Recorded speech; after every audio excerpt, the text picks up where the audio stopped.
কি অবস্থা দেখছেন আপনারা? কিন্তু গড়ে 4 থেকে 5টা রোগী ভর্তি হয়, বিশেষ করে বেশি বাচ্চা আক্রান্ত হচ্ছে, বেশি বাচ্চারা।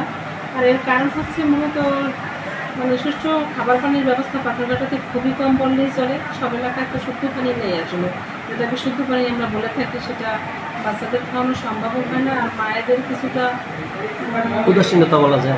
না, এটা একটা কিছু নলেজের একটা ব্যাপার আছে, ওরা বোঝে না আসলে যে ফুটানো পানিটা খাওয়ানো দরকার। বিশেষ করে 1 থেকে 5 বছরের বাচ্চারাই বেশি আক্রান্ত হইতেছে। আর গত বছরের তুলনায় এবছরে ডায়রিয়ার সংখ্যা মোটামুটি কম আমাদের। গত বছরের চেয়ে গত বছরের থেকে একটু কম, কিন্তু এখনো তো গরমটা ওইভাবে পড়ে নাই, হয়তো আরো বাড়তেও পারে, সামনে আরো বাড়ার সম্ভাবনা রয়ে গেছে। আছে, তবে আক্রান্তের সংখ্যা বেশি বাচ্চা। তারপরে 4 থেকে 5টা বরগুনার পাথরঘাটা উপজেলা স্বাস্থ্য কমপ্লেক্সে প্রতিদিন গড়ে 10 থেকে 12 জন রোগী ডায়রিয়া এবং নানাবিধ পেটের পীড়া নিয়ে ভর্তি হচ্ছে। মঙ্গলবার রাতে পাথরঘাটা স্বাস্থ্য কমপ্লেক্সে গিয়ে এমন চিত্রই চোখে পড়েছে। আক্রান্তদের মধ্যে বেশিরভাগই শিশু ও বৃদ্ধ। কর্তব্যরত চিকিৎসক জানিয়েছেন, গতবারের তুলনায় এখনো পর্যন্ত আক্রান্তের সংখ্যা কম, তবে সামনের দিনগুলোতে এর সংখ্যা বাড়ার সম্ভাবনা রয়েছে। চিকিৎসকরা বলছেন, সুপেয় খাবার পানির সংকটই এই ডায়রিয়ার মূল কারণ। বছরের পর বছর যাচ্ছে, মুক্তি মিলছে না ডায়রিয়া থেকে।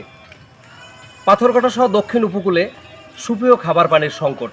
ঠিক এই মুহূর্তটায় মানুষ আক্রান্ত হয় পেটের পীড়া সহ এই জাতীয় নানা ধরনের রোগ নিয়ে। হাসপাতালে প্রতিদিন 5 থেকে 7 জন ভর্তি হচ্ছে। হাসপাতাল কর্তৃপক্ষ জানিয়েছে 5 তারিখ থেকে আজকে 9 তারিখ পর্যন্ত প্রতিদিন গড়ে 10 থেকে 12 জন ডায়রিয়ার রোগী এই হাসপাতালে ভর্তি হয়েছে। মুক্তি মিলবে কবে? সাধারণ মানুষের প্রশ্ন এটাই। খাবার পানির সংকট মেটাবে কি কর্তৃপক্ষ? প্রশ্নটি রয়ে গেল, কারণ কিছুদিন আগে এই খাবার পানির সংকট নিয়ে আন্দোলন করেছিল বিভিন্ন স্বেচ্ছাসেবী সংগঠন। ডায়রিয়া থেকে পরিত্রাণ চায়, মুক্তি চায় পাথরঘাটা সহ দক্ষিণ উপকূলের মানুষ। অমল তালুকদার, বাংলা 52 নিউজ, পাথরঘাটা, বরগুনা।